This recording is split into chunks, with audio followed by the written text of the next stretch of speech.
Hi, it's Penny Black and Jill Foster here with another PB&J card class.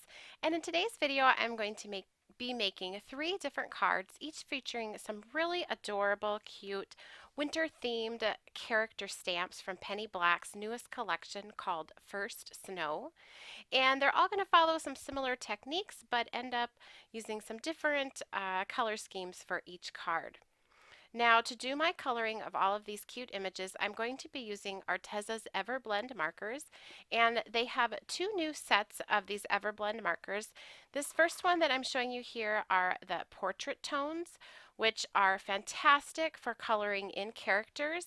They're also really great for coloring in critters. So there's a lot of really wonderful neutral tones included in this set here, and I'm just giving you a look here at all of those markers. And then another new set is the gray tones, which is a set of 36 Everblend markers. Now these are an alcohol-based marker, so you can do really great blending with these, and you can use them with your other colors as well. So I'm just pulling out here, this is the 36 Everblend gray tones. And one thing that's really great with these gray tones is if you have a limited set of the colored markers, you can use these different gray tones to add shading to your images, which you will see me doing some of that when I am coloring. Now the kind folks at Arteza have offered a coupon code for all of you Penny Black fans, so I will put a link to that for you down in the YouTube description box below, as well as links to all of the Arteza and Penny Black products I'm using in today's video. So speaking of those, these are the primary stamps that I'll be using to create today's card. We've got the Cozy Cuteness and the Cozy Cuteness cutout. In the center there, we have Bundled Buddies. Over to the right, Sweet Sweater, and I'm also going to be using the snowflake pattern to do our backgrounds. Now, all of the products that I'm using, including the exact colors of all of the markers, the stamp numbers, the dies, everything will be listed up on screen at the very end of the video. So if you hit pause at that time, you can check that out in more detail as well. So I'm just going to begin by doing some coloring. I have stamped these onto a heavyweight smooth cardstock using Memento Tuxedo black ink, and I am using those portrait tone markers as well as the gray tone Everblend markers, and I'm also going to pull in a few of the just colored Everblend markers as I'm doing my coloring. Now these markers have a bullet nib as well as a chisel tip, so it's really great for getting into these detailed areas on the stamps. So I'm just going to really speed things up here and let you enjoy the coloring process, and I will be back at the end just to show you how I finished these off and did a fun background with that snowflake stamp.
now that I finished coloring those, I'm ready to work on the backgrounds, and I am stamping our snowflake pattern onto some smooth Bristol cardstock. This will allow me to capture all of the beautiful details of these snowflakes, but also be able to add some watercoloring on top. That Bristol paper is just very nice and smooth, but it can take some water. So I'm stamping this with Versamark ink in my Misty Stamp Positioning tool, which allows me to do a few impressions to be sure that I get a really good stamping of that. I'm going to sprinkle that with white embossing powder and then heat to set. Now I'm taking an Arteza Everblend, or excuse me, an Arteza Real Brush marker, which is a water-based marker, coloring it onto an acrylic block and picking it up with some water in a water brush and brushing it right over that embossed area. And it's kind of hard to see right now. I'm going to grab some darker colors here just for a little more contrast.